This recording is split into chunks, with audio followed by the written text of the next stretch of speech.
സംപ്രേഷണത്തിലേക്ക്.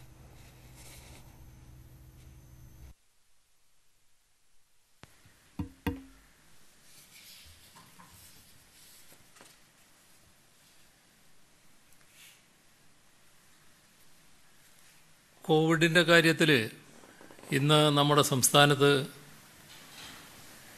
രണ്ട് കാര്യത്തിലും പ്രത്യേകതയുള്ള ദിവസമാണ്. അത് രോഗം സ്ഥിരീകരിച്ചവരുടെ കാര്യത്തിൽ, രോഗമുക്തി നേടിയവരുടെ കാര്യത്തിൽ ഏറ്റവും കൂടുതൽ ആളുകൾക്ക് രോഗം സ്ഥിരീകരിച്ചിരിക്കുകയാണ്. 1420. രോഗമുക്തി നേടിയവരുടെ എണ്ണം 1715. ഇപ്പോൾ കോവിഡ് മൂലമുള്ള 4 മരണങ്ങളും റിപ്പോർട്ട് ചെയ്തിട്ടുണ്ട്. കാസർഗോഡ് ഉപ്പള സ്വദേശി 41 വയസ്സുള്ള വിനോദ് കുമാർ,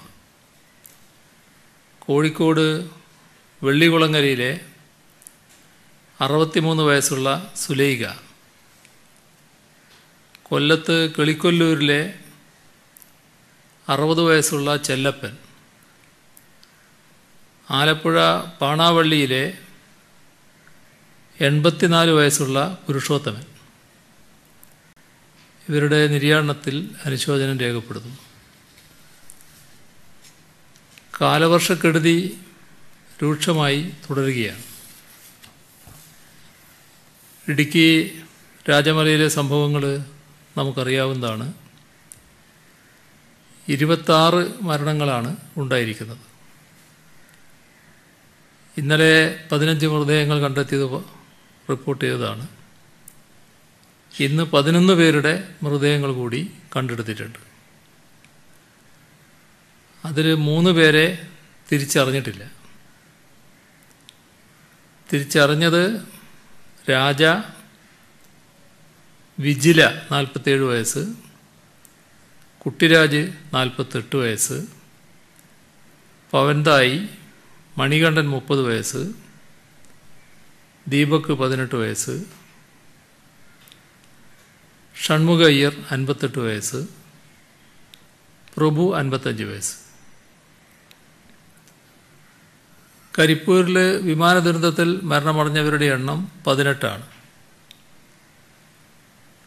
അപ്പോൾ ഒരേ സമയത്ത് വ്യത്യസ്ത ദുരന്തങ്ങളാണ് നാം അഭിമുഖീകരിക്കുന്നത്. ഇവരുടെയെല്ലാം നിര്യാണത്തിൽ അഗാധമായ ദുഃഖവും അനുശോചനവും രേഖപ്പെടുത്തുന്നു. സമ്പർക്കത്തിലൂടെ കോവിഡ് ബാധിച്ചവരുടെ എണ്ണം 1216 പേരാണ്. അതിൽ ഉറവിടം അറിയാത്തത് 92 പേര്. വിദേശത്ത് നിന്ന് വന്നവർ 60 പേര്. മറ്റ് സംസ്ഥാനങ്ങളിൽ നിന്ന് 108 പേര്. ഹെൽത്ത് വർക്കർമാർ 30 പേരുണ്ട്. കഴിഞ്ഞ 24 മണിക്കൂറിനകം നടത്തിയ പരിശോധന 27,714. തിരുവനന്തപുരം ജില്ലയിൽ കോവിഡ് ബാധിതരുടെ എണ്ണം വർദ്ധിച്ചുകൊണ്ടിരിക്കുകയാണ്. ഇന്ന് 485 പേർക്കാണ് രോഗബാധ സ്ഥിരീകരിച്ചത്. അതിൽ 435 പേർക്ക് സമ്പർക്കം മൂലമാണ്. 33 പേര് രോഗത്തിൻ്റെ ഉറവിടം വ്യക്തമായിട്ടില്ല. 7 ആരോഗ്യ പ്രവർത്തകർക്കും രോഗം ബാധിച്ചിട്ടുണ്ട്. രോഗബാധ നിയന്ത്രിച്ച് നിർത്താൻ സംസ്ഥാന തലസ്ഥാനത്ത് ശക്തമായ ഇടപെടൽ തുടരേണ്ടതുണ്ട് എന്ന് തന്നെയാണ് കാണിക്കുന്നത്. ഇന്ന് 777 പേരുടെ റിസൾട്ട് തിരുവനന്തപുരത്ത് നെഗറ്റീവായിട്ടുണ്ട്. മറ്റ് ജില്ലകളിലെ പോസിറ്റീവായവരുടെ കണക്കെടുത്താൽ കോഴിക്കോട് 173, ആലപ്പുഴ 169, മലപ്പുറം 114, എറണാകുളം 101, കാസർഗോഡ് 73, തൃശ്ശൂർ 64, കണ്ണൂർ 57, കൊല്ലം 41, ഇടുക്കി 41, പാലക്കാട് 39, പത്തനംതിട്ട 38, കോട്ടയം 15, വയനാട് 10. രാജമലയിൽ രക്ഷാപ്രവർത്തനങ്ങൾ ഊർജിതമായി തുടരുകയാണ്.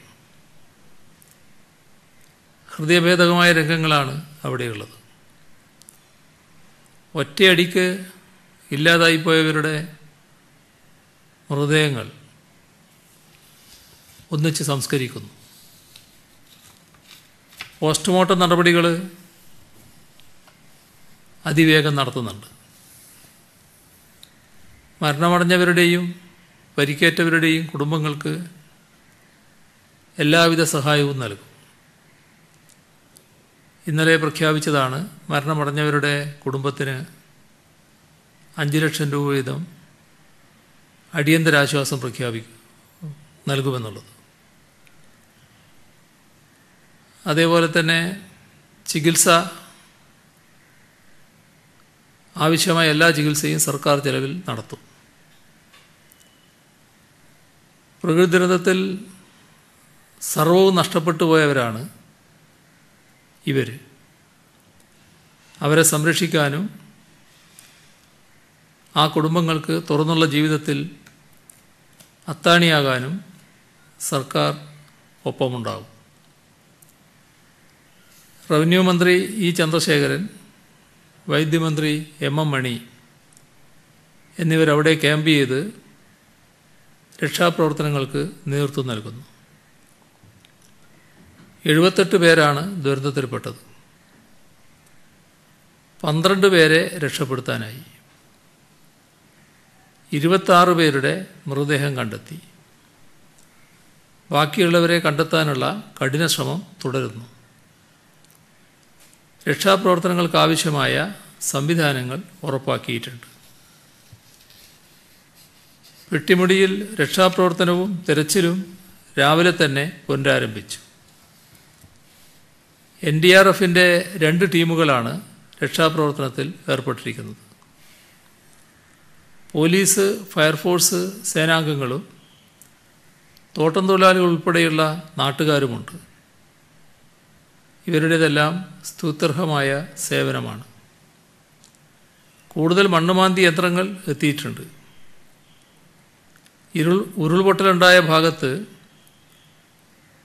വെള്ളമൊഴുക്ക് നിലനിൽക്കുന്നതിനാൽ ചതുപ്പ് രൂപപ്പെട്ടിട്ടുണ്ട്. ഇത് രക്ഷാപ്രവർത്തനത്തിന് വെല്ലുവിളി ഉയർത്തുന്നു.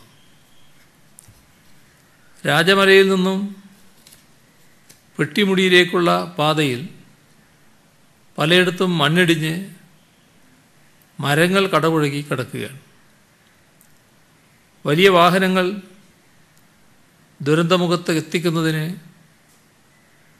ഇത് തടസ്സം സൃഷ്ടിക്കുന്നുണ്ട്. ഇടുക്കി ജില്ലയിലാകെ വ്യാപകമായ നാശം വിധിച്ചിരിക്കുന്നു. ചപ്പാത്ത് വണ്ടിപ്പെരിയാറിൽ പെരിയാറിന് കുറുകെയുള്ള ശാന്തിപ്പാലം ഒലിച്ചുപോയി. വണ്ടൻമേട് പഞ്ചായത്തിലെ ശാസ്താനടയിൽ 2 ഉരുൾപൊട്ടി. 20 ഏക്കറോളം കൃഷിയാണ് നശിച്ചത്. 10 വീടുകൾ തകർന്നു. കട്ടപ്പനയാറിൻ്റെ ഉത്ഭവകേന്ദ്രമായ ചെകുത്താൻ മലയിൽ 4 ഉരുൾപൊട്ടി. വൻതോതിൽ ഏലകൃഷി നശിച്ചു. കിഴക്കേ മാട്ടുക്കട്ടയിൽ 10 ഏക്കറോളം കൃഷി ഒലിച്ചുപോയി.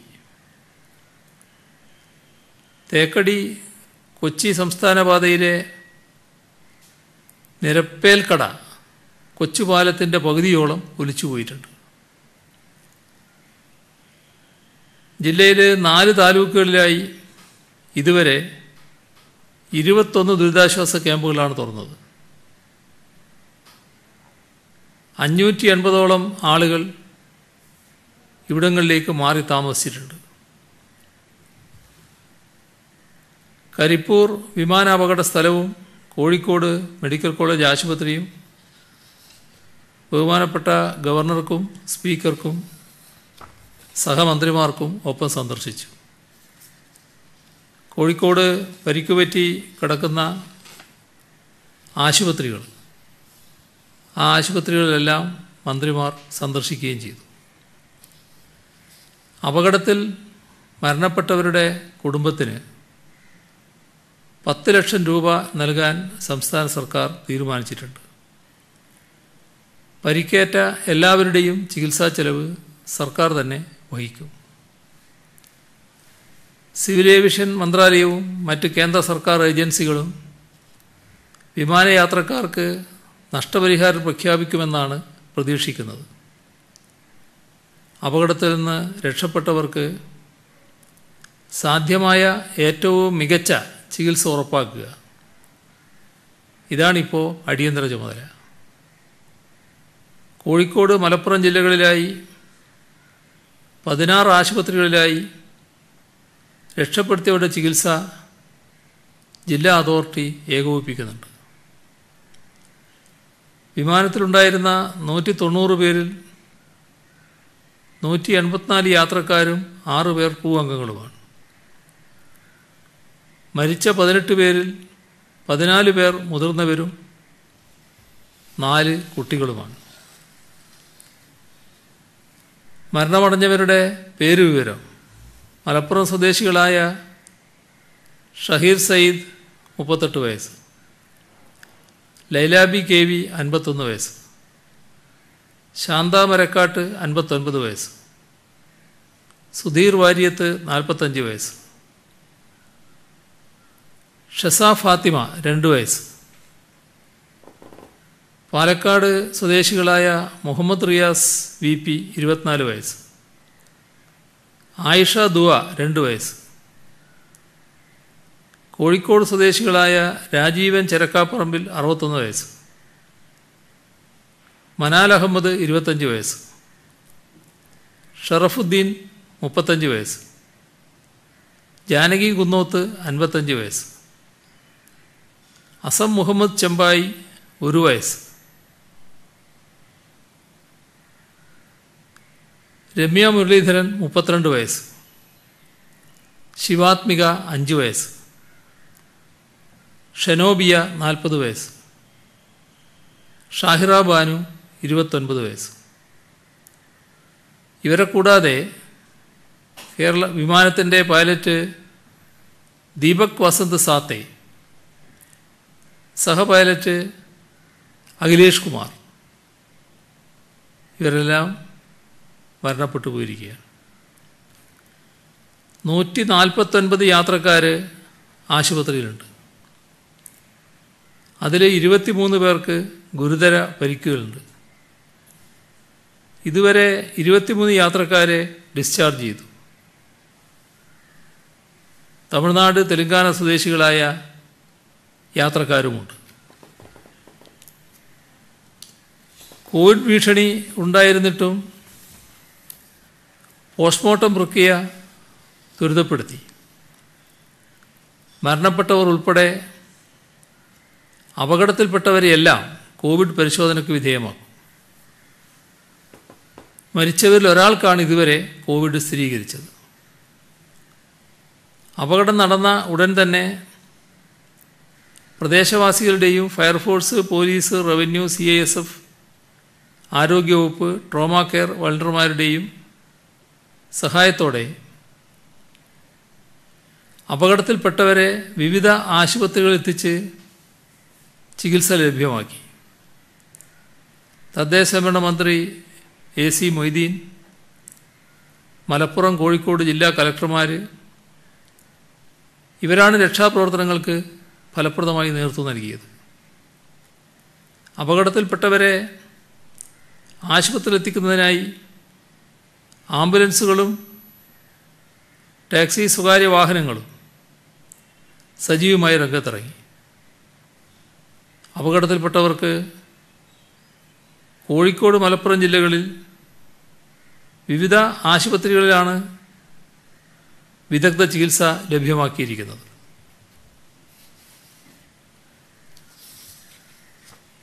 വിമാന അപകടം സംഭവിച്ചപ്പോൾ തന്നെ സമീപം താമസിക്കുന്ന പൊതുജനങ്ങൾ, പൊതുപ്രവർത്തകർ ഇവരെല്ലാം സ്തുത്യർഹമായ ഇടപെടലാണ് നടത്തിയത്. രക്ഷാപ്രവർത്തനം അത്ഭുതകരമായ വേഗത്തിലാണ് പൂർത്തിയാക്കിയത്. ഇത്തരത്തിൽ രക്ഷാപ്രവർത്തനം ഏർപ്പെട്ട എല്ലാവരെയും ഹാർദമായി അഭിനന്ദിക്കുന്നു. മരണപ്പെട്ടവരുടെ കുടുംബാംഗങ്ങളുടെ ദുഃഖത്തിൽ പങ്കുചേരുന്നു. പരിക്കേറ്റവർക്ക് എളുപ്പം സുഖം പ്രാപിക്കട്ടെ എന്ന് ആശംസിക്കുന്നു. മഴ വ്യാപകമായ സാഹചര്യത്തിൽ മഴ ക്യാമ്പുകളിലായി 3530 കുടുംബങ്ങളെയാണ് സംസ്ഥാനത്ത് മാറ്റിപ്പാർപ്പിച്ചത്. ഈ 3530 കുടുംബങ്ങൾ മൊത്തം 11,446 പേര് ക്യാമ്പുകളിലുണ്ട്. ഏറ്റവും കൂടുതൽ ക്യാമ്പ് വയനാട് ജില്ലയിലാണ്. 69 ക്യാമ്പുകളിലായി 3,795 പേരാണ് അവിടെയുള്ളത്. ഈ 3,795 പേരെ മാറ്റിപ്പാർപ്പിച്ചിരിക്കുകയാണ്. 43 ക്യാമ്പുകളിലായി 1,015 പേര് പത്തനംതിട്ടയിൽ, കോട്ടയത്ത് 38 ക്യാമ്പുകളിലായി 801 ആളുകളെ, എറണാകുളത്ത് 30 ക്യാമ്പുകളിലായി 852 പേര്, ഇടുക്കിയിൽ 17 ക്യാമ്പുകളിലായി 542 പേര്, മലപ്പുറത്ത് 18 ക്യാമ്പുകളിലായി 890 പേര്. ഇതെല്ലാം മാറ്റിപ്പാർപ്പിച്ചിരിക്കുകയാണ്. സംസ്ഥാനത്തെ ഡാമുകളിലെ ജലനിരപ്പ് ഉയർന്നിട്ടുണ്ട്. മുല്ലപ്പെരിയാർ റിസർവോയറിൻ്റെ കാച്ച്മെൻ്റ് ഏരിയയിൽ ജലനിരപ്പ് വളരെ വേഗം ഉയരുകയാണ്.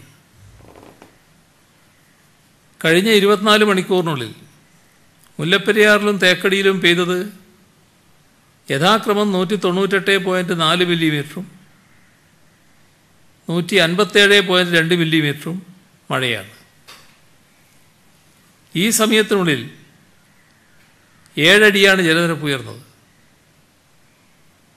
അതിനിയും ഉയരാനാണ് സാധ്യത. 136 അടി എത്തുന്ന ഘട്ടത്തിൽ മുല്ലപ്പെരിയാറിലെ ജലം ടണൽ വഴി വൈഗൈ ഡാമിലേക്ക് എത്തിക്കുക, പതുക്കെ പുറത്തേക്ക് ഒഴുക്കി വിടുക. ഇത്തരമൊരു നിർദ്ദേശം തമിഴ്നാട് സർക്കാർ നൽകണമെന്ന് തമിഴ്നാട് സർക്കാരിനോട് ആവശ്യപ്പെട്ടിട്ടുണ്ട്. പാലക്കാട് ബേസിനിൽ വെള്ളത്തിൻ്റെ അളവ് കൂടിയിരിക്കുകയാണ്. ഇത് കാരണം പെരിങ്ങൽകുത്ത് റിസർവോയറിലെ ഷട്ടറുകൾ തുറന്നു. പെരിങ്ങൽകുത്ത് ഡാമിലെ ജലനിരപ്പ് റെഡ് അലേർട്ട് ലെവലിലേക്ക് ഉയർന്നിട്ടുണ്ട്. പറമ്പിക്കുളം ആളിയാർ പ്രോജക്റ്റിലെ അണക്കെട്ടുകൾ തുറക്കുന്ന സന്ദർഭത്തിൽ കേരളത്തിലെ എഞ്ചിനീയർമാരുമായി ബന്ധപ്പെടണമെന്നും വെള്ളപ്പൊക്കത്തിൻ്റെ തീവ്രതയും ജലത്തിൻ്റെ ഒഴുക്കും ഉൾപ്പെടെയുള്ള വിവരങ്ങൾ കൈമാറണമെന്നും തമിഴ്നാട് ഗവൺമെൻറ്റിനോട് ആവശ്യപ്പെട്ടിട്ടുണ്ട്.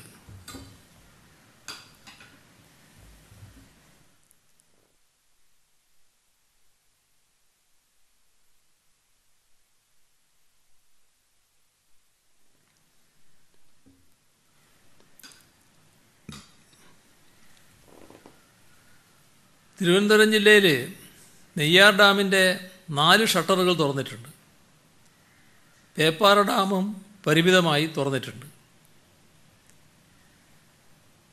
തിരുവനന്തപുരം ജില്ലയിൽ കനത്ത മഴയിൽ 182 വീടുകൾ ഭാഗികമായി, 37 വീടുകൾ പൂർണ്ണമായും തകർന്നിട്ടുണ്ട്. 5348 ഹെക്ടർ കൃഷിനാശം സംഭവിച്ചു. വെള്ളപ്പൊക്ക സാധ്യത മുന്നിൽ കണ്ട് കൊല്ലത്തു നിന്നും മത്സ്യത്തൊഴിലാളികൾ രക്ഷാപ്രവർത്തനത്തിനായി പത്തനംതിട്ടയിലേക്ക് പുറപ്പെട്ടു. 10 വള്ളങ്ങൾ കയറ്റിയ ലോറികളിൽ 20 മത്സ്യത്തൊഴിലാളികളാണ് കൊല്ലം ഹാർബറിൽ നിന്നും തിരിച്ചത്. പമ്പ ഡാം തുറക്കാൻ സാധ്യതയുണ്ട്. പമ്പ ജലസംഭരണിയുടെ പരമാവധി ജലനിരപ്പ് 986.33 മീറ്ററും നീല അലേർട്ട് ലെവൽ 982 മീറ്ററും ആയി നിജപ്പെടുത്തിയിട്ടുണ്ട്. പത്തനംതിട്ട ജില്ലയിൽ 51 ദുരിതാശ്വാസ ക്യാമ്പുകൾ തുറന്നു. KSEBിയുടെ കീഴിലുള്ള മൂഴിയാർ ഡാമിൻ്റെയും ജലസേന വകുപ്പിൻ്റെ കീഴിലുള്ള മണിയാർ സംഭരണിയുടെയും സ്പിൽവേകൾ തുറന്നിട്ടുണ്ട്. മൂഴിയാർ കക്കി റോഡിൽ മണ്ണിടിച്ചിലുണ്ടായി. വെള്ളം കയറാൻ സാധ്യതയുള്ള CFLTCകളിലെ കോവിഡ് രോഗികളെ മറ്റ് CFLTCകളിലേക്ക് മാറ്റാനുള്ള നടപടികൾ അംഗീകരിച്ചു. പമ്പാ നദിയുടെ കൈവഴികളിലൂടെ തീരപ്രദേശങ്ങളിൽ നിന്ന് ജനങ്ങളെ ഒഴിപ്പിക്കാൻ നിർദ്ദേശം നൽകി. ചാലക്കുടി താലൂക്കിൽ 6 ദുരിതാശ്വാസ ക്യാമ്പുകളാണ് തുറന്നത്. 139 പേരാണ് നിലവിൽ അവിടെ താമസിക്കുന്നത്. പാലക്കാട് ഇതുവരെ കാഞ്ഞിരപ്പുഴ, മംഗലം എന്നിങ്ങനെ 2 ഡാമുകളാണ് തുറന്നത്. വാളയാർ ഡാം തുറക്കുന്നതിനുള്ള മുന്നറിയിപ്പ് നൽകി. 14 പ്രശ്നസാധ്യത മേഖലകളാണ് ജില്ലയിൽ കണ്ടെത്തിയത്.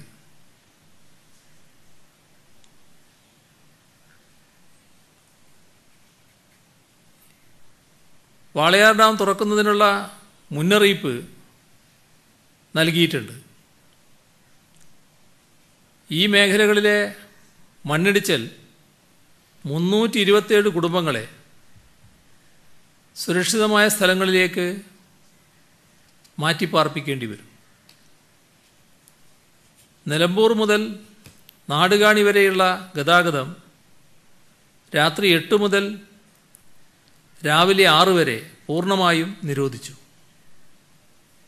പ്രളയ സാധ്യതയുള്ള പ്രദേശങ്ങളിൽ 209 ബോട്ടുകൾ നേരത്തെ എത്തിച്ചിട്ടുണ്ട്. 9 പ്രദേശങ്ങളിൽ രക്ഷാപ്രവർത്തകരെ വിന്യസിച്ചു. വയനാട് ജില്ലയിൽ വ്യാപക കൃഷിനാശമാണ് ഉണ്ടായത്. 77 ദുരിതാശ്വാസ ക്യാമ്പുകൾ തുറന്നിട്ടുണ്ട്.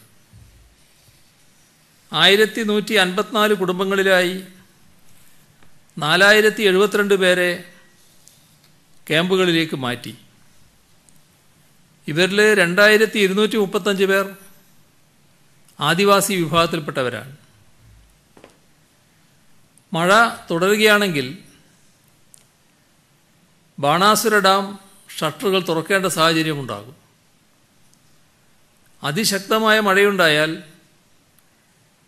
പനമരം പുഴയിൽ ഉണ്ടാകാനിടയുള്ള പ്രളയം ഒഴിവാക്കാൻ കാരാപ്പുഴ ഡാമിൽ നിന്ന് കൂടുതൽ വെള്ളം പുറത്തുവിടേണ്ടി വരും. കണ്ണൂർ ജില്ലയിൽ പ്രധാന നദികളിലെല്ലാം ജലനിരപ്പ്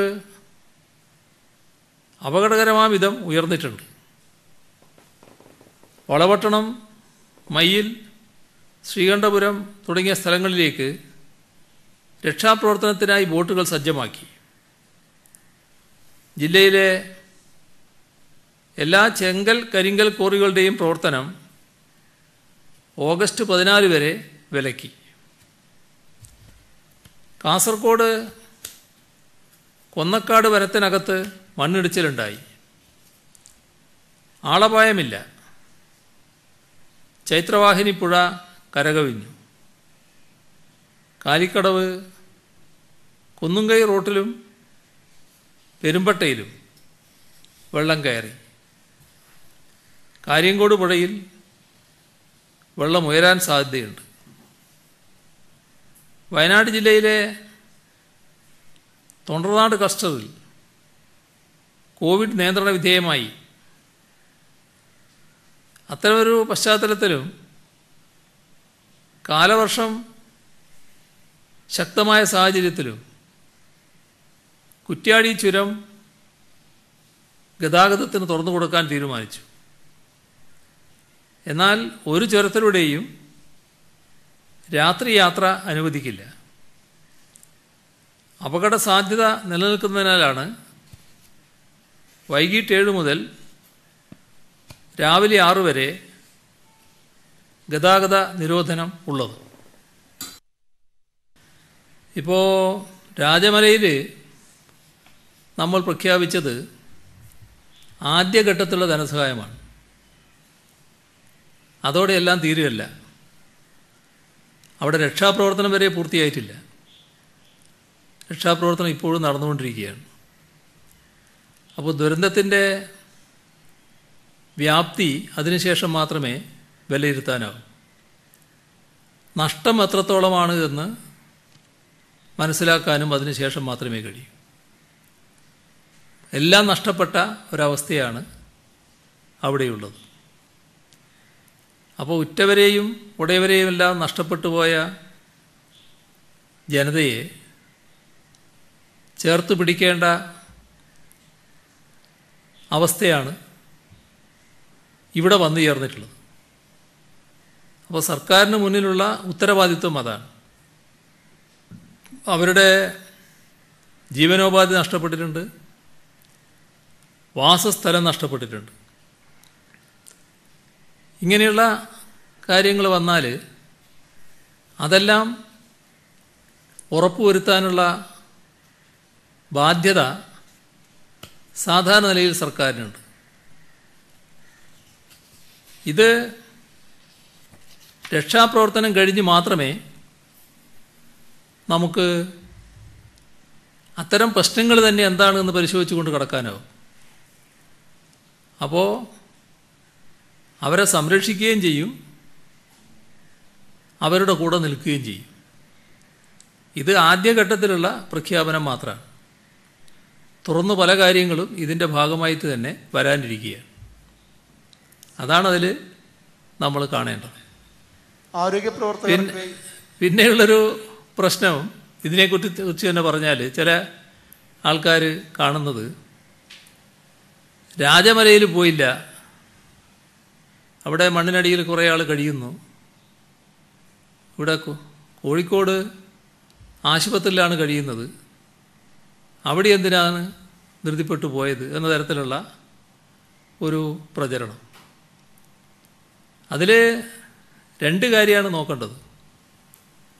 ഈ രക്ഷാപ്രവർത്തനമാണ് അതീവ ഗൗരവമായിട്ട് നടക്കേണ്ടത്. ആ രക്ഷാപ്രവർത്തനം ഗൗരവമായി നടത്താനാണ് ആദ്യഘട്ടത്തിൽ നമ്മൾ ശ്രമിക്കേണ്ടത്. അതിന് വിവിധ ഏജൻസികളെയും വിവിധ വിഭാഗങ്ങളെയും ഏകോപിപ്പിക്കണം. ആ പ്രവർത്തനം രാജമലയിൽ ഇപ്പോൾ നടന്നുകൊണ്ടിരിക്കുകയാണ്. അവിടെ എത്തിച്ചേരാൻ കഴിയാത്തൊരു സാഹചര്യം ഉണ്ടായിരുന്നു. ഇപ്പോൾ നേരത്തെ ഞാൻ പറഞ്ഞല്ലോ, മന്ത്രി ചന്ദ്രശേഖരനും മന്ത്രി എം മണിയും അവിടെ ക്യാമ്പ് ചെയ്ത് പ്രവർത്തനം നടത്തുകയാണ്. ഈ അപകടമുണ്ടായ ഉടനെ തന്നെ രാജമലയിൽ എത്തിയില്ലെങ്കിലും മൂന്നാറിലെങ്കിലും എത്താൻ കഴിയുമോ, അതിന് പെട്ടെന്ന് തന്നെ എത്തുന്നതിന് ഹെലികോപ്റ്റർ മാർഗത്തിൽ പോകാവുമോ എന്നൊരാലോചന നടത്തിയതാണ്. ഇന്നലെ ഞാൻ കൃത്യമായിട്ട് അത് പറഞ്ഞില്ല എന്നേ ഉള്ളൂ.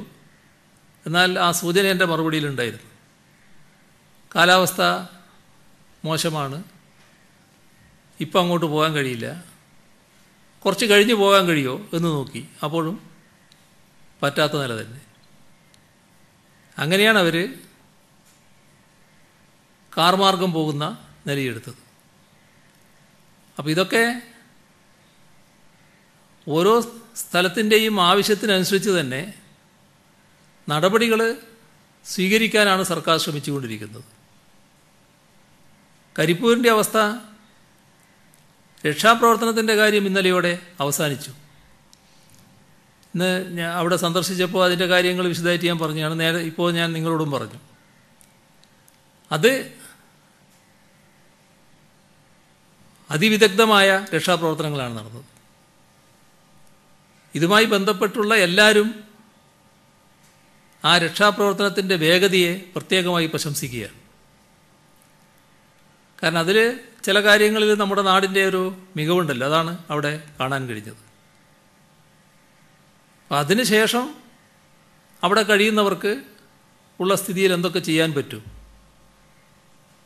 പിന്നെ ഈ നടന്ന അപകടത്തിൻ്റെ ഒരു ഭീകരത അതവിടെ കാണുമ്പോഴാണ് ഈ എയർക്രാഫ്റ്റ് താഴെ വന്നിട്ട് അതിൻ്റെ ഒരു ഭാഗം മുറിഞ്ഞുകൊണ്ടാണ് മുന്നോട്ട് പോകുന്നത്. മുൻഭാഗം നേരെ അറ്റുപോവുകയാണ്, മുറിഞ്ഞു പോവുകയാണ്, വെട്ടിമാറ്റിയതുപോലെ. എന്നിട്ടത് മുന്നിൽ പോയി ഇടിക്കുകയാണ്. മുന്നിലൊരു മതിലാണ്, അവിടെ പോയി ഇടിക്കുകയാണ്. ആ ഭാഗം അങ്ങനെ തന്നെ കിടക്കുകയാണ്. ഇപ്പുറം മറ്റേ ഭാഗവും കിടക്കുകയാണ്. അത് ഞങ്ങൾ പിന്നെയാണ് കണ്ടത്. കോഴിക്കോട് പോയി തിരിച്ചു വന്നതിന് ശേഷമായിരുന്നു കണ്ടത്. അപ്പോൾ അതിലാണ് പൈലറ്റും സഹപൈലറ്റും ഒക്കെ മരണമടയാനിടയാകുന്നത്. യഥാർത്ഥത്തിൽ വല്ലാത്തൊരു ദുരന്തമായിട്ടാണ് തോന്നുന്നത്. അതിൻ്റെ മറ്റു ഭാഗങ്ങൾ ആലോചിച്ചാൽ അത്തരമൊരു ദുരന്തം സംഭവിക്കുമ്പോൾ ചിലപ്പോൾ ആരും രക്ഷപ്പെടില്ല. അക്കാര്യത്തിൽ നമുക്ക് ആശ്വസിക്കാൻ വകയുണ്ട്. 18 പേരാണ് ഇപ്പോൾ മരണമടഞ്ഞത്. നല്ലൊരു ഭാഗം ആളുകൾ രക്ഷപ്പെടുന്ന നില വരുന്നുണ്ട്. പക്ഷെ അപകടത്തിൻ്റെ തോത് വെച്ചാൽ 2 കാര്യം സംഭവിക്കാം. ഒന്ന് കത്താം, മറ്റൊന്ന് വലിയ സ്ഫോടനം നടക്കാം. അത് സംഭവിക്കാത്തത് നമുക്ക് ആശ്വാസകരം തന്നെ. ഇപ്പോൾ രക്ഷാപ്രവർത്തനങ്ങൾ കഴിഞ്ഞതിന് ശേഷം അവിടെയുള്ള കാര്യങ്ങൾ എന്താണ് ചെയ്യാൻ പറ്റുകയെന്ന് നോക്കുന്നതിനാണ് പോയത്. ഇതിനൊരു വേർതിരിവിൻ്റെ പ്രശ്നവുമില്ല. അങ്ങനെ അതിനെ കാണേണ്ടതേയില്ല.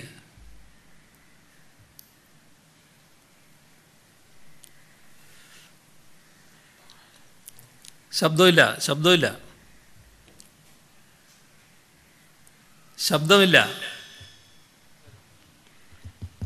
ഇപ്പോൾ ഉണ്ട്.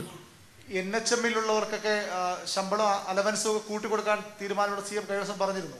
പക്ഷേ ഈ മെഡിക്കൽ കോളേജുകളിലും ജില്ലാ ആശുപത്രികളിലും കൂടുതലുള്ളത് ഈ hospital management committee, hospital development കമ്മിറ്റിക്ക് കീഴിലുള്ള ജീവനക്കാർ, നഴ്സുമാരും മറ്റാരോഗ്യ പ്രവർത്തകരും. അവർക്ക് ഇത്തരത്തിലുള്ള റിസ്ക് അലവൻസുകളോ അല്ലെങ്കിൽ ശമ്പള വർധനയോ ഒന്നുമില്ല. അതും കൂടെ സർക്കാരിൻ്റെ ശ്രദ്ധയിൽപ്പെടുത്തുമെന്ന്. അവരുടെ ഒരു പ്രശ്നമുണ്ടായത്, അവരുടെ ഏറ്റവും വലിയ പ്രശ്നമായിട്ട് വന്നത് അത്തരം ജീവനക്കാർക്ക് കുറച്ച് നാളായിട്ട് ശമ്പളം കിട്ടാത്ത അവസ്ഥയുണ്ടായിരുന്നു. കാരണം ഈ കമ്മിറ്റിയാണ് അവരെ നിയോഗിച്ചത്. അത് മുഖേനയായിരുന്നു അവർക്ക് വേതനം കൊടുക്കുന്നത്. അപ്പോൾ അത് ഏറ്റവും വലിയൊരു പ്രശ്നമായിട്ട് വന്നു. അതിൻ്റെ ഭാഗമായി ആ വേതനം കൊടുക്കാൻ തന്നെ തീരുമാനിച്ചു. അത് സർക്കാർ തന്നെ അതിനു വേണ്ടിയുള്ള വക കണ്ടെത്തിയിട്ടുണ്ട്. അത് ഒരു തടസ്സമായിട്ട് വരരുത് എന്നാണ് തീരുമാനിച്ചത്. അതാണ് ആദ്യം പരിഗണിച്ച കാര്യം. മറ്റു വിവിധ പ്രശ്നങ്ങൾ വരും, അത് അതിൻ്റെ മുറക്ക് നമുക്ക് നോക്കാം. ഇപ്പോൾ ഈ ആശുപത്രികൾ പലതും കോവിഡ് ഫസ്റ്റ് ലൈൻ ട്രീറ്റ്മെൻറ്റ് സെൻ്ററുകളായി മാറി കൂടുതൽ ജീവനക്കാരെ നിയോഗിക്കേണ്ടി വന്നു. അപ്പോൾ ഈ പ്രളയവും മറ്റ് ഇതിൻ്റെ മുന്നറിയിപ്പുകളും കിടപ്പുണ്ട്. അപ്പോൾ എങ്ങനെയാണ് അവിടുത്തെ ഒരു ക്രമീകരണങ്ങൾ? സ്വകാര്യ ആശുപത്രികളുടെ കൂടെ ആശ്രയിക്കുമോ, അതോ ഈ ആശുപത്രികൾ കൂടുതൽ സ്റ്റാഫിനെ നിയമിച്ച് ഇങ്ങനെ എന്തെങ്കിലും നടപടി സർക്കാരിൻ്റെ ഭാഗത്തുനിന്നുണ്ടോ? അല്ല, ഇതെല്ലാം നമ്മൾ വിവിധ ഘട്ടങ്ങളിൽ വ്യക്തമാക്കിയതല്ലേ. Covid first line treatment center എന്ന് പറയുന്നത് നമ്മുടെ സർക്കാർ നിലയിൽ തന്നെ ഒരുക്കുന്ന സൗകര്യമാണ്. അതിനകത്ത് സ്റ്റാഫിനെ സർക്കാരിൻ്റെ ഭാഗമായി ഇന്നുള്ള വിവിധ ആളുകളെ അങ്ങോട്ട് നിയോഗിക്കും. അതോടൊപ്പം പുതുതായിട്ട് വേണ്ടുന്നവരെ താൽക്കാലികമായി എടുക്കുകയും ചെയ്യും. ഇത് നേരത്തെ വ്യക്തമാക്കിയിട്ടുണ്ട്. അതിൻ്റെ കൂടെ ചില വളണ്ടിയർമാരും ചേർന്നു എന്ന് വരും. ഇതെല്ലാം കൂടി ചേർന്നതാണ് കോവിഡ് ഫസ്റ്റ് ലൈൻ ട്രീറ്റ്മെൻറ്റ് സെൻറ്ററിലെ സ്ട്രെങ്ത്. എന്നാൽ പ്രൈവറ്റ് ആശുപത്രികളുടെ കാര്യത്തിൽ ഇപ്പം തന്നെ വ്യക്തത വന്നു കഴിഞ്ഞിട്ടുണ്ട്. പ്രൈവറ്റ് ആശുപത്രികൾ ഇതിൽ ബന്ധപ്പെടാൻ തയ്യാറായിട്ടുണ്ട്. കാര്യങ്ങൾ ഭംഗിയായിട്ട് അവർ നിർവഹിക്കുമെന്ന് ഏറ്റിട്ടുണ്ട്. ചില ആശുപത്രികൾ പ്രവർത്തനം ആരംഭിച്ചിട്ടുണ്ട്. നേരെ പ്രൈവറ്റ് ആശുപത്രികളിൽ പോയി ചികിത്സിക്കുന്നവരുണ്ട്. സർക്കാർ ചില ഘട്ടത്തിൽ പ്രൈവറ്റ് ആശുപത്രികളിലേക്ക് വിടേണ്ടി വന്നാൽ സർക്കാരും പ്രൈവറ്റ് ആശുപത്രികളിലേക്ക് വിടും. ഈ കാര്യത്തിലെല്ലാം വ്യക്തമായ ധാരണ വന്നു കഴിഞ്ഞിട്ടുണ്ട്. ചോദിച്ചത് ഇപ്പോൾ ഈ പ്രളയം വരുന്നു, അപകട സാധ്യത മുന്നറിയിപ്പുണ്ട്. അപ്പോൾ അത്തരം ചികിത്സയ്ക്ക് ആവശ്യത്തിന് സ്റ്റാഫുണ്ടോ, ബെഡുകളുണ്ടോ? അത് ശരി. പ്രളയവുമായി ബന്ധപ്പെട്ടോ അല്ലെങ്കിൽ കോവിഡ് ഇതര ചികിത്സ ആണ് ചോദിക്കുന്നത്. കോവിഡ് ഇതര ചികിത്സയുടെ കാര്യത്തിൽ നമുക്ക് ഒരു ആശങ്കക്കും വകയില്ല. അത് കോവിഡ് ആശുപത്രികൾ പ്രത്യേകമുണ്ട്, അതല്ലാത്ത ആശുപത്രികൾ അതിന് സജ്ജമാണ്. അത് നമ്മുടെ സർക്കാർ ആശുപത്രികളുമുണ്ട്, പ്രൈവറ്റ് ആശുപത്രികളുമുണ്ട്. അത് രണ്ടിനെയും നമുക്ക് നല്ല നിലക്ക് ഉപയോഗിക്കാൻ കഴിയും. അത് ഇപ്പോൾ നല്ല നിലക്ക് പ്രവർത്തിച്ചു പോകുന്നുമുണ്ട്. അതിൻ്റെ അകത്തൊരു ആശങ്കക്കും വകയില്ല. ഈ CM ഈ തിരുവനന്തപുരത്ത് കാര്യങ്ങൾ കൈവിട്ടു പോകണം. നമ്മൾ ഈ ട്രിപ്പിൾ ലോക്ക്ഡൗൺ തീരപ്രദേശങ്ങളിൽ 1 മാസത്തോളമായി കോർപ്പറേഷൻ വാർഡുകളിൽ ലോക്ക്ഡൗൺ ഉണ്ട്. ഇന്നും 400-ലേറെ കേസുകൾ, തീരദേശ മേഖലയിൽ ദിവസവും പുതിയ കേസുകളുണ്ട്. അപ്പോൾ നമ്മൾ ഇവിടെ ഒരു മൊത്തത്തിലൊരു പരാജയപ്പെടുകയാണ് സംവിധാനം എന്ന് തോന്നുന്നുണ്ടോ? അങ്ങനെ കാണേണ്ടതില്ല. ഇതിപ്പോൾ ഒന്ന് കൈവിട്ടു പോയാൽ പിന്നെ അത് തിരിച്ചു വരണമെങ്കിൽ കുറച്ച് ദിവസം കഴിയും. ആ ദിവസങ്ങൾ കൂടി കണ്ടുകൊണ്ടുള്ളൊരു നടപടിയാണ് ഇപ്പോൾ നമ്മൾ സ്വീകരിച്ചു വരുന്നത്. അതിന് ഫലമുണ്ടാകുമെന്ന് തന്നെയാണ് പ്രതീക്ഷിക്കുന്നത്. ഇന്നലെ ഞാൻ പറഞ്ഞതാണത്. നമുക്കത് ഫലമുണ്ടാക്കാൻ കഴിയും, നല്ലതുപോലെ നിയന്ത്രിക്കാൻ കഴിയുമെന്ന് തന്നെയാണ് കാണുന്നത്. പക്ഷേ നല്ല ജാഗ്രതയും സഹകരണവും എല്ലാവരുടെയും ഭാഗത്തുനിന്ന് വേണം. ഞങ്ങൾക്ക് രോഗമൊന്നും വരില്ല എന്ന് ചിന്തിച്ചുകൊണ്ട് നടക്കാൻ പാടില്ല. അങ്ങനെ ചിന്തിക്കുന്ന പലർക്കും രോഗം ഇപ്പോൾ വരുന്നുണ്ട്. അപ്പോൾ അത് വരാതിരിക്കാനുള്ള സഹകരണം എല്ലാവരുടെയും ഭാഗത്തുനിന്നുണ്ടാവണം. നമുക്ക് ഒന്നിച്ച് നീങ്ങിയാൽ ഇതിനെ തടുത്തു നിർത്താൻ തന്നെ കഴിയും. CM ഈ കരിപ്പൂർ വിമാനത്താവളത്തിലെ എന്തെങ്കിലും തരത്തിലുള്ള അടിസ്ഥാന സൗകര്യങ്ങളുടെ കുറവ്, ഈ ടേബിൾ ടോപ്പ് എയർപോർട്ട് എന്ന് പറയുമ്പോൾ സുരക്ഷാ മാനദണ്ഡങ്ങളിൽ എന്തെങ്കിലും വീഴ്ചകൾ, ഇതെന്തെങ്കിലും ഉണ്ടായതായിട്ട് ഉള്ളൊരു പ്രാഥമികമായ വിലയിരുത്തൽ CMന്റെ ശ്രദ്ധയിൽ വന്നിട്ടുണ്ടോ? കേന്ദ്ര ഏജൻസികൾക്കൊപ്പം തന്നെ സംസ്ഥാന സർക്കാർ ഈ കാര്യങ്ങൾ പരിശോധിക്കുകയും എന്തെങ്കിലും മാറ്റങ്ങൾ ആവശ്യമുണ്ടോ എന്നുള്ളത് പരിശോധിക്കുകയും ചെയ്യുമോ? ഇതിപ്പോൾ DGCA ഫലപ്രദമായൊരു അന്വേഷണം അതുമായി ബന്ധപ്പെട്ട് നടത്തുന്നുണ്ട്. കരിപ്പൂർ എയർപോർട്ടിൻ്റെ മറ്റു പ്രശ്നങ്ങൾ നേരത്തെ തന്നെ കേന്ദ്ര ഏജൻസികളും സംസ്ഥാന സർക്കാരും ശ്രമിച്ചു വരുന്നതാണ്. കുറച്ചുകൂടി സ്ഥലമെടുത്ത് അതിന് ചില സൗകര്യങ്ങൾ ഉണ്ടാക്കണമെന്നുള്ളത്. അതിൻ്റെ ഭാഗമായുള്ള ചില ശ്രമങ്ങൾ നേരത്തെ മുതൽ തുടങ്ങിയിട്ടുണ്ട്. പക്ഷേ സ്ഥലമെടുക്കുന്നതിൽ ചില പ്രശ്നങ്ങൾ അവിടെ നേരത്തെ മുതൽക്കേ ഉണ്ടായിരുന്നു. ഏതായാലും ഈ അന്വേഷണത്തിൻ്റെ ഭാഗമായി എല്ലാ കാര്യങ്ങളും പുറത്തു വരുമെന്നാണ് തോന്നുന്നത്. തിരുവനന്തപുരം പുല്ലുവിളയിൽ അവിടുത്തെ CFLTCക്ക് നേരെ വലിയൊരു ആക്രമണം ഉണ്ടായി. അവിടുന്ന് ഈ CFLTC മാറ്റണം എന്നാവശ്യപ്പെട്ടുകൊണ്ടാണ് ആക്രമണം ഉണ്ടായത്. അവിടെ സ്ത്രീകളെയും കുട്ടികളെയും അടക്കം അവർ മർദ്ദിക്കുകയും ചെയ്തിരുന്നു. അത് എന്ത് വകയാണ് അങ്ങനെ ഒരു സംഭവം ഉണ്ടാകുന്നതെന്ന് മനസ്സിലാകുന്നില്ല. CFLTC എവിടെ വേണം എവിടെ വേണ്ട എന്ന് ഓരോ ആളുകളും കൂടി തീരുമാനിക്കാൻ പുറപ്പെട്ടാൽ വലിയ വിഷമാവും. നമുക്ക് ചികിത്സാലയങ്ങൾ എല്ലായിടങ്ങളിലും വേണം. ചികിത്സാലയം ഒരിക്കലും രോഗം പടർത്തുന്ന കേന്ദ്രമല്ല, രോഗം ചികിത്സിച്ച് ഭേദമാക്കാനുള്ള കേന്ദ്രമാണ്. അതെല്ലാ ആളുകളും മനസ്സിലാക്കണം.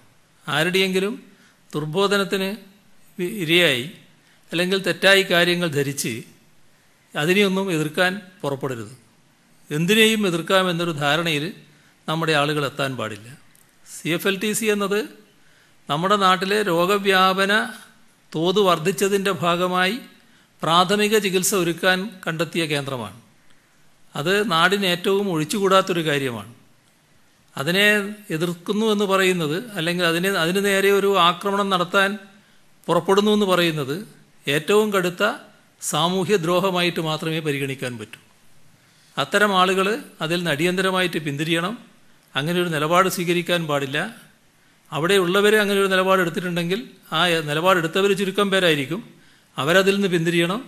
മറ്റൊരു പ്രദേശത്തും ഇത്തരത്തിലൊരു നിലപാടും ഉണ്ടാകാൻ പാടില്ല എന്നാണ് അഭ്യർത്ഥിക്കാനുള്ളത്. CM ഈ മത്സ്യബന്ധനത്തിന് ഇനി എപ്പോഴാണ് അനുമതി കിട്ടുന്നത് എന്ന് പറയാൻ കഴിയുമോ? അതായത് ട്രോളിംഗ് നിരോധനം കഴിഞ്ഞപ്പോൾ 7-ാം തീയതി 9-ാം തീയതി ഇപ്പോൾ 11-ആയി. അപ്പം ഈ മത്സ്യബന്ധനത്തിന് എന്ന് പോകാനാവും? അപ്പോൾ അതിനുവേണ്ടിയുള്ള സജ്ജീകരണങ്ങൾ ഒരുക്കി ഇവർ കാത്തിരിക്കുകയാണ്. പക്ഷേ ഇവർക്ക് പോകാൻ കഴിയുന്നില്ല, വേണ്ട കാര്യങ്ങളൊന്നും ചെയ്തിട്ടില്ല എന്നാണ് പറയുന്നത്. ഈ മൂന്ന് ഘട്ടങ്ങളിലായിട്ട് ഐസും മറ്റുമൊക്കെ കയറ്റി ട്രോളിംഗ് ബോട്ടുകളിൽ ആളുകൾ തയ്യാറായിരിക്കുന്നു. അതുപോലെ മറ്റ് തീരപ്രദേശങ്ങളിൽ പരമ്പരാഗത മത്സ്യത്തൊഴിലാളികൾ അവർക്ക് ഈ സമയത്താണ് എന്തെങ്കിലുമൊക്കെ ഒരു പണി ലഭിക്കുന്നത്. അപ്പോൾ അത് എന്ന് പോകാൻ പറ്റുമെന്ന് പറയാൻ പറ്റുമോ? പിന്നെ മറ്റൊന്ന്, ഈ പ്രളയം ഇപ്പോൾ കഴിഞ്ഞ കൊല്ലം അതിന് മുമ്പത്തെ വർഷവും ഇപ്പം 3ാമത്തെ തവണയാണ്. അപ്പം രക്ഷാപ്രവർത്തനത്തിന് വേണ്ടി ഇവർ വിളിക്കുമ്പോൾ വരാൻ തയ്യാറാണ്. പക്ഷേ ഇവരുടെ യാനങ്ങൾ, ഈ ഫൈബർ വള്ളങ്ങൾ വലിയ ലോറികളിൽ കയറ്റി, ഇന്നലെ കൊല്ലത്തുനിന്ന് തന്നെ രാത്രി 1 മണിയോടുകൂടിയാണ് ഈ 10-20 പേർ ഈ ലോറികളിൽ ഈ ഫൈബർ വള്ളങ്ങൾ കയറ്റി അങ്ങോട്ട് തിരിച്ചത്. അപ്പോൾ ഈ അപകടം, ഈ പ്രളയം ഉണ്ടാകുന്ന ഭാഗങ്ങളിൽ ആ പഞ്ചായത്തിൻ്റെ നേതൃത്വത്തിൽ കുറച്ച് വള്ളങ്ങൾ ഉണ്ടെങ്കിൽ, ആ സംവിധാനം ഉണ്ടെങ്കിൽ ഈ സന്നദ്ധ സേനാ പ്രവർത്തകരെ, രക്ഷാപ്രവർത്തകരെ അവിടെ എത്തിക്കാൻ പെട്ടെന്ന് സാധിക്കും.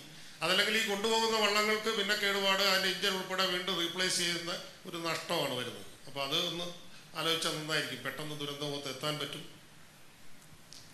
ഇപ്പോൾ കടലിൽ പോയാൽ ഉള്ള അവസ്ഥ എന്താണെന്ന് നമുക്കെല്ലാവർക്കും അറിയാം.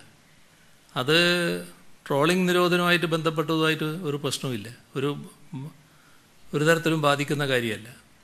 നമ്മളെ കാലവർഷത്തിൻ്റെ പ്രത്യേകത കാരണം ഇത് നമ്മുടെ നാട്ടിലാകെ വല്ലാത്തൊരു അവസ്ഥ വന്നു ചേർന്നിരിക്കുകയാണ്. അതിൻ്റെ കാരണങ്ങളും എല്ലാവർക്കും വ്യക്തമാണ്. അത് സംസ്ഥാന സർക്കാർ വിചാരിച്ചാൽ അത് മാറ്റാൻ കഴിയുന്നതല്ല. പിന്നെ നിങ്ങൾ ചോദിക്കുന്ന ചോദ്യത്തിൻ്റെ ഉത്തരം എന്ന നിലക്ക് മത്സ്യത്തൊഴിലാളികളോടുള്ള ഒരു പ്രത്യേകത വെച്ച് അവരെ സഹായിക്കണമെന്ന് കണക്കാക്കി അവർ കടലിൽ പോയിക്കോട്ടെ, കുറേ നാൾ ട്രോളിംഗ് നിരോധനത്തിൻ്റെ ഭാഗമായി പോകാത്തതാണല്ലോ, പോകട്ടെ എന്ന് വെച്ചാൽ അവർക്ക് തന്നെ കിട്ടുന്ന പണി വേറെയായിരിക്കും. കാരണം അത്ര പ്രക്ഷുബ്ധമാണ് കടൽ. അപ്പോൾ കടലിൽ ഇറങ്ങാൻ പറ്റാത്ത സാഹചര്യം ഉള്ളതുകൊണ്ടാണ് അവർക്ക് ഇറങ്ങാൻ പറ്റാത്തത്. പിന്നെ ഒരു വിവേകമുള്ള സർക്കാരിന് അത്തരമൊരു നിലപാടെടുക്കാൻ പറ്റില്ല. അതുകൊണ്ടാണ് ഈ ദിവസം കടന്നു പോകുന്നത്. മറ്റേ പ്രശ്നങ്ങൾ പരിശോധിച്ചാൽ കടലിൽ പോകുന്നവർ, മത്സ്യത്തൊഴിലാളികൾ എങ്ങനെ പോകണമെന്നും തിരിച്ചു വന്നാൽ മത്സ്യം എങ്ങനെ വിപണനം ചെയ്യണമെന്നും എല്ലാമുള്ള കാര്യത്തിൽ എല്ലാ തീരദേശത്തും വ്യക്തത വരുത്തി കഴിഞ്ഞിട്ടുണ്ട്. അതുമായി ബന്ധപ്പെട്ട് എല്ലാ ഹാർബറുകളിലും മത്സ്യം അടുക്കുന്ന എല്ലാ പ്രദേശങ്ങളിലും വ്യക്തതയുണ്ട്. അതനുസരിച്ച് എല്ലാവരും സഹകരിക്കണമെന്ന് മാത്രം. കാരണം നമുക്കറിയാം, മത്സ്യം എത്തുമ്പോൾ ഉണ്ടാകുന്ന, കടലിൽ നിന്ന് മത്സ്യം പിടിച്ചെത്തുമ്പോൾ ഉണ്ടാകുന്ന ഒരു കൂട്ടായ്മയുണ്ട്. വലിയ തിരക്കും ബഹളവുമാണ് അവിടെ സംഭവിക്കുക. അത് ഇന്നത്തെ ഘട്ടത്തിൽ വലിയ ആപത്തായിട്ട് മാറും. അതൊഴിവാക്കണം. എന്നാൽ മത്സ്യത്തൊഴിലാളികൾക്ക് അവർ കൊണ്ടുവരുന്ന മത്സ്യത്തിന് ന്യായമായ വില കിട്ടുകയും വേണം. അതിനുള്ള ക്രമീകരണം ഇപ്പോൾ മത്സ്യവകുപ്പ് തന്നെ നേതൃത്വം കൊടുത്തുകൊണ്ട് ഉണ്ടാക്കി കഴിഞ്ഞിട്ടുണ്ട്. അപ്പോൾ ഒരാശങ്കയും ആ കാര്യത്തിൽ ഉണ്ടാകേണ്ടതായിട്ടില്ല. മറ്റത് കടലിൽ പോകാൻ പറ്റുന്നത് നമ്മുടെ പ്രകൃതിയുടെ സാധാരണ അന്തരീക്ഷം വന്നാൽ മാത്രമേ സാധിക്കൂ. ഇവിടെ ദുരന്തങ്ങൾ ഓരോ വർഷവും ഉണ്ടാകുന്നു. എല്ലാ സ്ഥലങ്ങളിലും ഇങ്ങനത്തെ പ്രദേശങ്ങളിൽ നമുക്ക് ബോട്ടുകൾ തയ്യാറാക്കി വെച്ചുകൂടെ എന്ന് ചോദിച്ചാൽ അതൊരു നല്ല ആശയമാണ്. പക്ഷേ പലയിടങ്ങളിലുമുള്ള ബോട്ടുകൾ മതിയാകാതെ വരുമ്പോഴാണ് പിന്നെ മറ്റു കാര്യങ്ങളിലേക്ക് ശ്രദ്ധ തിരിയുന്നത്. അപ്പോൾ അതിനുള്ള വിവിധ തയ്യാറെടുപ്പുകൾ ഇന്ന് ഓരോ പ്രദേശത്തും നടത്തിയിട്ടുണ്ട്. എന്നാൽ വലിയൊരു ദുരന്തമായിട്ടത് മാറുമ്പോൾ ആ തയ്യാറെടുപ്പുകൾ മാത്രം പോരാതെ വരുന്നു. അതാണ് സംഭവിക്കുന്നത്. മറ്റ് തയ്യാറെടുപ്പുകൾ ഇനിയും നമുക്ക് നടത്തുകയും ചെയ്യാം. മറ്റൊരു കാര്യം, ഈ നമ്മുടെ സ്വപ്ന പദ്ധതിയായ ഈ ലൈഫ് മിഷൻ്റെ പേരിലും ഈ സ്വർണ്ണക്കടത്ത് കേസിലെ പ്രതിയായ സ്വപ്നയ്ക്ക് കൈക്കൂലി വാങ്ങി എന്നുള്ള രീതിയിൽ കസ്റ്റംസിൻ്റെ ഒരു കണ്ടെത്തലുണ്ട്. UAE ഒരു agency, Emirates red crescent agency, സർക്കാർ നൽകിയ പണത്തിൽ നിന്നാണ് യൂണിടെക് എന്നുള്ള ബിൽഡർ വഴി പൈസ കിട്ടി എന്നുള്ളതാണ് കസ്റ്റംസിൻ്റെ കണ്ടെത്തൽ. ഇത് നമ്മുടെ ഈ സ്വപ്ന പദ്ധതിയിൽ പോലും ഇത്തരത്തിലുള്ള പ്രതികളായ ആളുകൾക്കൊക്കെ, ഷെഡി ക്യാരക്ടേഴ്സിനൊക്കെ പണം കൈക്കൂലിയൊക്കെ കിട്ടാനുള്ളൊരു അവസരം കൂടി ഉണ്ടാകുന്നു എന്നുള്ളത് ഗൗരവകരമായ കാര്യമല്ലേ? അത് സ്വാഭാവികമായിട്ടും നമുക്ക് പരിശോധിക്കാവുന്നതാണ് എന്താണ് സംഭവിച്ചിട്ടുള്ളത്. അങ്ങനൊരു കണ്ടെത്തൽ എന്താണ് എന്നതിൻ്റെ വിശദാംശങ്ങൾ നമുക്ക് മനസ്സിലാക്കി ആവശ്യമായ നടപടികൾ സ്വീകരിക്കാം. ഇതിൻ്റെ ഭാഗമായി അവർ തന്നെ നടപടികളിലേക്ക് കടക്കുമെന്നാണ് തോന്നുന്നത്. അത് അന്വേഷണ ഏജൻസി തന്നെ അന്വേഷിക്കട്ടെ എന്ന്. അതല്ല, ഇത് സാധാരണ നിലക്ക് റെഡ് ക്രസൻറ്റ് എന്ന് പറയുന്നത് ഈ UAE ഒരു ചാരിറ്റി ഓർഗനൈസേഷനാണ്. ആ ചാരിറ്റി ഓർഗനൈസേഷൻ നടത്തുന്ന പ്രവർത്തനമാണ്. അതുമായി ബന്ധപ്പെട്ടാണ് ആക്ഷേപങ്ങൾ വന്നിട്ടുള്ളത്. അതിൻ്റെ വിശദാംശങ്ങൾ മനസ്സിലാക്കി എന്താണെന്ന് നോക്കാം. നമ്മുടെ സ്വപ്ന പദ്ധതിയാണ്, അതിൽ നമുക്കും നമ്മുടെ സ്വപ്ന പദ്ധതിയല്ല, സ്വപ്ന പദ്ധതിൻ്റെ ഭാഗമായിട്ട് റെഡ് ക്രസൻ്റ് അല്ല. നമ്മുടെ സ്വപ്ന പദ്ധതിയുടെ ഒരു ഭാഗമായി കാര്യങ്ങൾ കുറേ നടക്കുന്നു. നേരത്തെ ഇവിടെ സഹായിക്കാൻ അവർ തയ്യാറായിരുന്നു. ആ സഹായിക്കാൻ തയ്യാറായപ്പോൾ ആ സഹായം നമുക്ക് സ്വീകരിക്കാൻ പറ്റിയിരുന്നില്ല. അപ്പോൾ ഇത്തരമൊരു പദ്ധതിയിൽ അവർ സഹായം ചെയ്യാൻ തയ്യാറായി മുന്നോട്ട് വന്നിരുന്നു. അതിൻ്റെ ഭാഗമായി അവർ ചില കാര്യങ്ങൾ ചെയ്തിരുന്നു. അവർ നേരിട്ടാണ് കാര്യങ്ങൾ ചെയ്തിരുന്നത്. സ്ഥലമാണ് നമ്മൾ അനുവദിച്ചിരുന്നത്. മറ്റ് ഒരു കാര്യവും നമ്മൾ ഇടപെട്ടതല്ല, നമ്മുടെ സർക്കാർ ഏജൻസികൾ മുഖേനയല്ല. എന്നാൽ ഈ വന്ന കാര്യങ്ങൾ വെച്ചുകൊണ്ട് എന്താണെന്ന് മനസ്സിലാക്കി മാത്രമേ മറ്റു കാര്യങ്ങളിലേക്ക് നമുക്ക് കടക്കാൻ പറ്റൂ. അല്ല, CM ഇതിനകത്തൊരു കാര്യം ശ്രദ്ധിക്കേണ്ടത്, CM തന്നെയാണ് ആദ്യം മുതൽ ഇതിന് നേതൃത്വം കൊടുക്കുകയും തുടർ ചർച്ചകൾ നടത്തുകയും 2.25 ലക്ഷം വീട് പൂർത്തിയാക്കുകയൊക്കെ ചെയ്തത്. പിന്നെ ഏത് ഘട്ടത്തിലാണ് ഈ സ്ത്രീക്ക് അതിനകത്തൊരു പങ്കാളിത്തം പോലെ വരികയും അവർക്ക് ഒരു വലിയ തുകയാണ് 1 കോടി രൂപ കിട്ടിയെന്നാണ് അവർ തന്നെ മൊഴി കൊടുത്തേക്കുന്നത്. അത് നമ്മളെ ഇവിടെ താങ്കളുടെ പ്രിൻസിപ്പൽ സെക്രട്ടറി തന്നെ നിർദ്ദേശപ്രകാരം ഒരു ലോക്കർ സൂക്ഷിച്ചതെന്ന് അവർ പറയുന്നുണ്ട്. അതാണ് ഞാൻ പറഞ്ഞത്. റെഡ് ക്രസൻറ്റ് എന്ന് പറയുന്നത് UAEയുടെ ഒരു ചാരിറ്റി ഓർഗനൈസേഷനാണ്. ആ ചാരിറ്റി ഓർഗനൈസേഷൻ ഇവിടെ ഒരു സഹായം ചെയ്യാൻ തയ്യാറായി മുന്നോട്ട് വന്നിരുന്നു. അതിന് നമ്മൾ സ്ഥലം അവർക്കുന്നതാണെന്ന് ചൂണ്ടിക്കാണിച്ചിരുന്നു. അതിനപ്പുറമുള്ള കാര്യമൊക്കെ അവർ നേരിട്ട് ചെയ്ത കാര്യമാണ്. നമുക്കതറിയാവുന്ന കാര്യങ്ങളല്ല, നമ്മൾ ഏതെങ്കിലും ഏജൻസിക്കും അറിയാവുന്ന കാര്യങ്ങളല്ല. അവർ നേരിട്ടാണ് എല്ലാ കാര്യങ്ങളും നടത്തിയിട്ടുള്ളത്. അവരുടെ പണത്തിൽ എന്തെങ്കിലും തട്ടിപ്പുകൾ നടന്നിട്ടുണ്ടെങ്കിൽ അതിൻ്റെ വിശദാംശങ്ങൾ മനസ്സിലാക്കി നമുക്ക് എങ്ങനെയാണോ ഇടപെടാൻ കഴിയുക അത് നമുക്ക് വിശദാംശങ്ങൾ മനസ്സിലാക്കിയതിന് ശേഷം മാത്രമേ ചെയ്യാൻ പറ്റൂ. അതാണ് ഞാൻ പറഞ്ഞത്. പക്ഷെ അതിനകത്ത് CM ഈ സ്വാധീനം ഇപ്പം കഴിഞ്ഞ ദിവസം ഇന്നലെ ചോദിച്ചപ്പം ഇന്നലെ അങ്ങ് മാധ്യമങ്ങളെ വിമർശിക്കുകയാണ് ചെയ്തത്. പക്ഷേ ഈ അക്കൗണ്ട് തന്നെ എടുക്കുന്നത് അങ്ങയുടെ മുൻ പ്രിൻസിപ്പൽ സെക്രട്ടറി പറഞ്ഞ പ്രകാരം ചാർട്ടേഡ് അക്കൗണ്ട് എന്ന് പറയുന്നു. അവരും സ്വപ്ന സുരേഷും കൂടി അക്കൗണ്ട് എടുക്കുന്നു എന്ന് പറയുന്നു. അതൊക്കെ തന്നെ അവർക്ക് ഭരണത്തിലുള്ളൊരു സ്വാധീനത്തിൻ്റെ അതിൻ്റെ ഒരു നിലയായിട്ട് കണ്ടൂടെ? അവർക്ക് എങ്ങനെയാണ് ഭരണത്തിൽ സ്വാധീനം വരുന്നത്? നിങ്ങൾ അവരെവിടെയായിരുന്നു? അവരുണ്ടായത് ഈ പറയുന്ന കോൺസുലേറ്റിലല്ലേ? ആ കോൺസുലേറ്റിലെ ഉദ്യോഗസ്ഥയായിരുന്നില്ലേ? ആ കോൺസുലേറ്റ് UAEയുടേതല്ലേ? UAEയുടെ ചാരിറ്റി ഓർഗനൈസേഷനല്ലേ ഇത്? ആ ചാരിറ്റി ഓർഗനൈസേഷൻ നേരിട്ട് നടത്തുന്നൊരു പ്രവൃത്തി ആ കോൺസുലേറ്റിലെ ഒരു ഉദ്യോഗസ്ഥയോ അല്ലെങ്കിൽ ഏതാനും ആളുകളോ ആരായാലും ശരി, ഇവരതാണ് പേരിപ്പോൾ വന്നിട്ടുള്ളത്.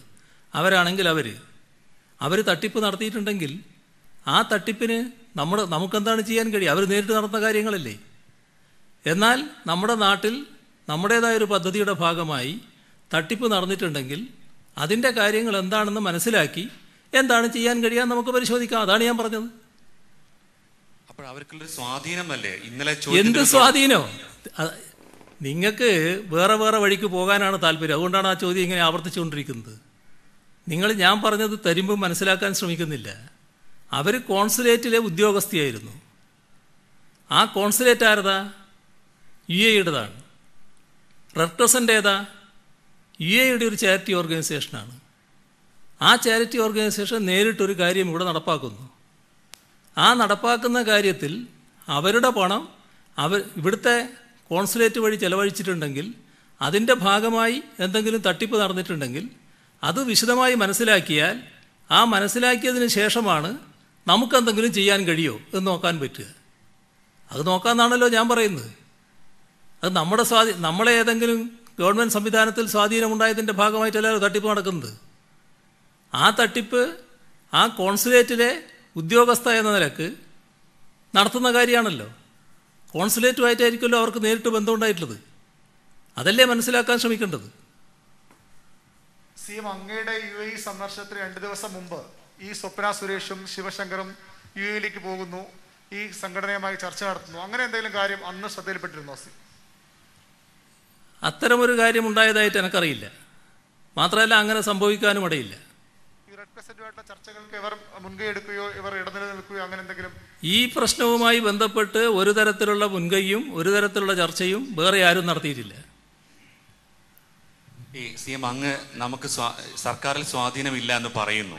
പക്ഷേ ഇന്നലെ NIAയുടെ അഭിഭാഷകൻ പറഞ്ഞ കാര്യം അങ്ങ് പറഞ്ഞപ്പോൾ ഞങ്ങൾ ചോദിച്ചപ്പോൾ അങ്ങ് പറഞ്ഞത് മാധ്യമങ്ങളാണ് ഉപജാപം നടത്തുന്നതെന്നുള്ള. പക്ഷേ ഇതിൽ ഒന്ന് രണ്ട് വസ്തുതകൾ ഉണ്ടായിരുന്നില്ലേ CM? അതായത് അങ്ങയുടെ മുൻ പ്രിൻസിപ്പൽ സെക്രട്ടറിയും ഈ പ്രതികളുമായുള്ള ബന്ധം അത് കണ്ടെത്തിയത് മാധ്യമങ്ങളല്ല, അന്വേഷണ ഏജൻസിയാണ്.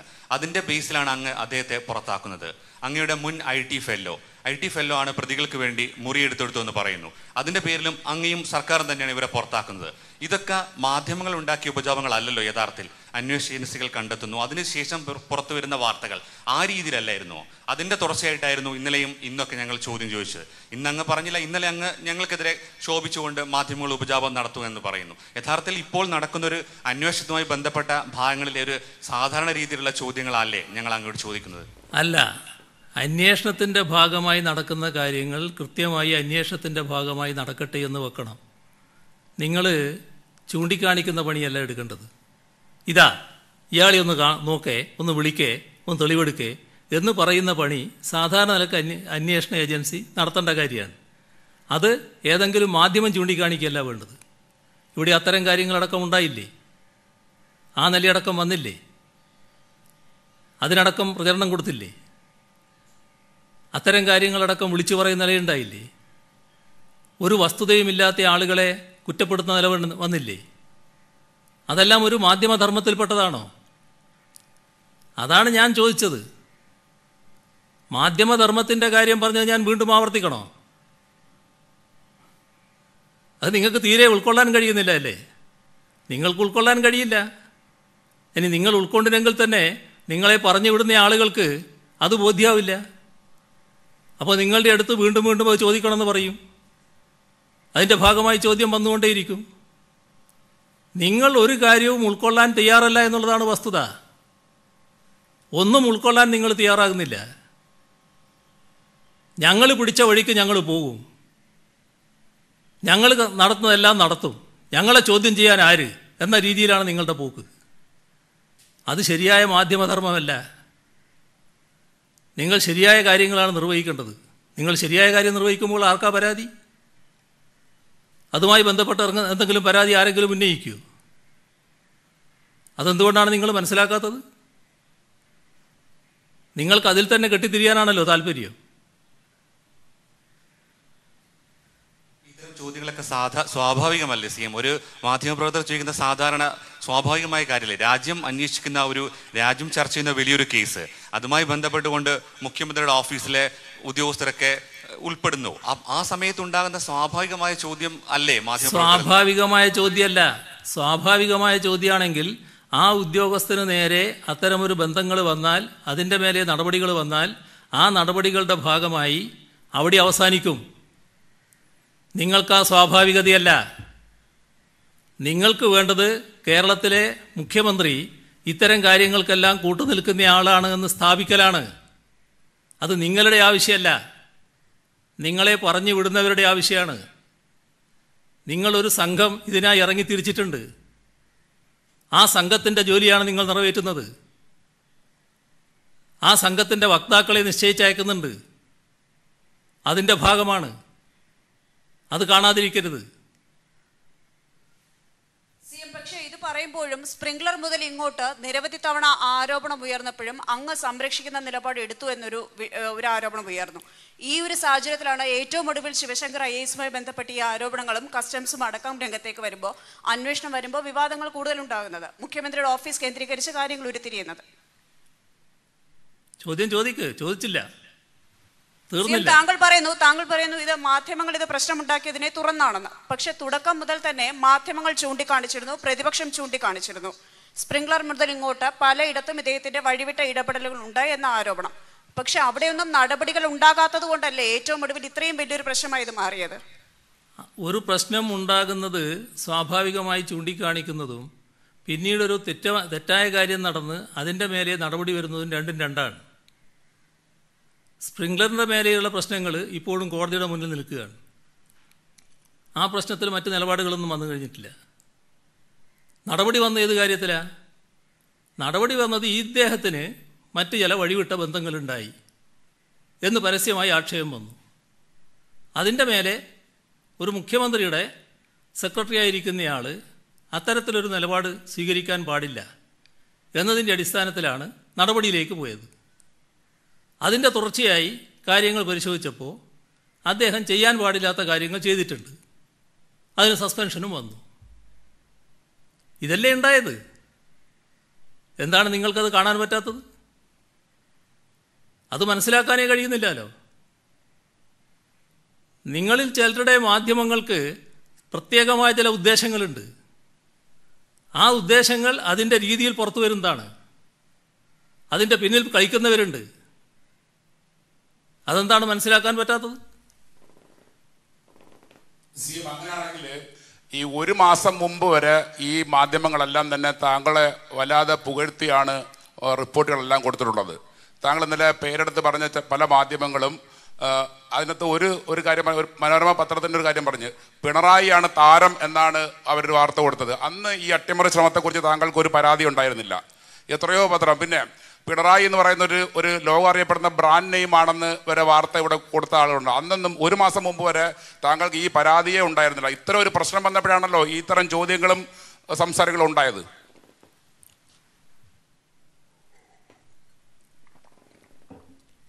അതിനിടയാക്കിയ കാര്യമുണ്ട്. അതറിയാത്തയാളല്ല നിങ്ങൾ. അതിന് രാഷ്ട്രീയമായ മാനങ്ങളുണ്ട്. ആ രാഷ്ട്രീയമായ മാനം എന്താ? കേരളത്തിൻ്റെ അന്തരീക്ഷത്തിൽ ഒരു പ്രത്യേകമായ രീതി ഉയർന്നു വരുന്നു. ഇടതുപക്ഷ ജനാധിപത്യ മുന്നണി ഗവൺമെൻറ്റിന് വലിയ തോതിലുള്ള യശസ് വരുന്നു. ആ യശസ് ചിലർക്ക് വല്ലാത്ത പൊള്ളലുണ്ടാക്കുന്നു. അത് രാഷ്ട്രീയമായുള്ള കാര്യമാണ്. രാഷ്ട്രീയമായി അതിനെ നേരിടാൻ കഴിയില്ല. രാഷ്ട്രീയമായി നേരിടാൻ കഴിയാതിരിക്കുമ്പോൾ മറ്റു ഉപജാപങ്ങളിലൂടെ നേരിടണം. അതിന് വേണ്ടത് ഈ ഗവൺമെൻറ് എന്ന് പറഞ്ഞാൽ പഴയ അതേ നിലയിലുള്ള ഗവൺമെൻറ്റാണ്. ഇന്നത്തെ മുഖ്യമന്ത്രി എന്ന് പറഞ്ഞാൽ പഴയ മുഖ്യമന്ത്രിയുടെ അതേ രീതിയിലാണ്. ഇന്നത്തെ മുഖ്യമന്ത്രിയുടെ ഓഫീസ് എന്ന് പറഞ്ഞാൽ പഴയ മുഖ്യമന്ത്രിയുടെ ഓഫീസിനെ പോലെ തന്നെയാണ്. ഇന്നത്തെ മുഖ്യമന്ത്രിയുടെ വാസസ്ഥലം എന്ന് പറഞ്ഞാൽ പഴയ മുഖ്യമന്ത്രിയുടെ വാസസ്ഥലം പോലെ തന്നെയാണ്. ഞാൻ എണ്ണി പറയണോ ഓരോന്നും എന്തായിരുന്നു എന്ന്? പഴയതെന്തായിരുന്നു എന്ന്? ആ വൃത്തികെട്ട കഥകളിലേക്ക്, ആ നിലയിലേക്കാണ് ഇന്ന് നമ്മുടെ കേരളത്തിലെ മുഖ്യമന്ത്രിയും മുഖ്യമന്ത്രിയുടെ ഓഫീസും പോകുന്നത് എന്ന് ചിത്രീകരിക്കുന്നത് എന്തിനാ? നിങ്ങൾക്കാർക്കെങ്കിലും അങ്ങനെ ഒരു വിശ്വാസമുണ്ടോ? ഞാൻ പറയട്ടെ, എന്താ തിരക്ക്? നിങ്ങൾക്കെന്താ അത്ര ധൃതി വരുന്നത്? നിങ്ങൾക്കെന്തിനാ അത്ര ധൃതി? ഞാൻ പറയട്ടെ, എല്ലാം ചേർത്ത് പറയാം. ഇതെല്ലാം കേൾക്ക്, അത് വരുന്നുണ്ടോ എന്നുള്ളത്. നിങ്ങൾക്കാർക്കെങ്കിലും അങ്ങനെ ഒരു ചിന്തയുണ്ടോ? നിങ്ങൾക്കാർക്കെങ്കിലും അങ്ങനെ ഒരു വിലയിരുത്തലുണ്ടോ? എന്തുകൊണ്ടാണ് അങ്ങനെ വന്നത്? രാഷ്ട്രീയമായി ഈ LDF ഗവൺമെൻറ്റിനെ അങ്ങേയറ്റം അപകീർത്തിപ്പെടുത്തണം. ആ അപകീർത്തിപ്പെടുത്താൻ എന്താ മാർഗം? അതിന് പല വഴികൾ ആലോചിച്ചിട്ടുണ്ട്. അതിൻ്റെ ഭാഗമായി ഒരുപാട് മാർഗങ്ങൾ സ്വീകരിക്കുന്നുണ്ടാവും. അതിലവർ മാത്രമല്ല, ഇന്നത്തെ പ്രൊഫഷണലിസം എന്നത് സാധാരണ പ്രൊഫഷണലിസം മാത്രമല്ലല്ലോ. പ്രൊഫഷണലിസം പലതരത്തിൽ ഉപയോഗിക്കുമല്ലോ. അപ്പോൾ അപകീർത്തിക്കപ്പെടുത്താൻ എങ്ങനെ സാധിക്കുമെന്നതിനും പ്രൊഫഷണലിസം ഉപയോഗിക്കും. അങ്ങനെ ഉപയോഗിക്കുന്നുണ്ട്. അതിൻ്റെ ഭാഗമായി അതിൻ്റെ കൂടെ ചേരാൻ കുറച്ച് മാധ്യമങ്ങളും തയ്യാറായിട്ടുണ്ട്. ചില മാധ്യമങ്ങൾ അതിന് തയ്യാറായിട്ടുണ്ട്. അപ്പോൾ അവർക്ക് നല്ല താല്പര്യം അതിൻ്റെ കൂടെ ചേർന്നുകൊണ്ട്. അപ്പോഴാണ് സ്വർണ്ണക്കടത്തിൻ്റെ പ്രശ്നം വരുന്നത്. സ്വർണ്ണക്കടത്തിൻ്റെ പ്രശ്നം വന്ന ആദ്യത്തെ ദിവസം വാർത്ത എന്താ? പ്രസ്താവന എന്താ? ആ പ്രസ്താവന എത്ര വലുപ്പത്തിലാണ് കൊടുക്കുന്നത്? മുഖ്യമന്ത്രിയുടെ ഓഫീസിന് ബന്ധം, മുഖ്യമന്ത്രിയുടെ ഓഫീസിൽ നിന്ന് വിളി. എന്തിനെ? വിട്ടയക്കാൻ. ഏത് തെളിവിൻ്റെ അടിസ്ഥാനത്തിലാണ് അത് പറഞ്ഞത്? അങ്ങനെ ഏതെങ്കിലും ഒരു സംശയം എങ്ങനെയുണ്ടായി? അപ്പോൾ വ്യക്തമായ രാഷ്ട്രീയ ഗൂഢാലോചനയുടെ ഭാഗമായി വന്നതാണത്. ആ രാഷ്ട്രീയ ഗൂഢാലോചനയുടെ ഭാഗമായി നിങ്ങളും ചേരുന്നു ചിലർ. അതാണ് ഇവിടെ സംഭവിച്ചിട്ടുള്ളത്. അതാണ് ഞാൻ പറയുന്നത്. നിങ്ങൾ കരുതരുത് നിങ്ങൾ കൊടുക്കുന്ന വാർത്തയുടെ മേലെയാണ് ജനങ്ങളാകെ നിൽക്കുന്നത് എന്ന്. ജനങ്ങൾ എല്ലാ കാര്യങ്ങളും ശരിയായി വിലയിരുത്തുന്നുണ്ട്, ശരിയായി മനസ്സിലാക്കുന്നുണ്ട്. അതിൽ തന്നെയാണ് എനിക്ക് വിശ്വാസം. അതുകൊണ്ട് തന്നെയാണ് നിങ്ങൾ തെറ്റായ വാർത്തകൾ കൊടുക്കുമ്പോഴും ബോധപൂർവം തെറ്റായി കാര്യങ്ങൾ ചിത്രീകരിക്കാൻ ശ്രമിക്കുമ്പോഴും ഒരു തരത്തിലുള്ള മനഃശാഞ്ചല്യവും ഇല്ലാത്തത്. അത് മനസ്സിലാക്കണം.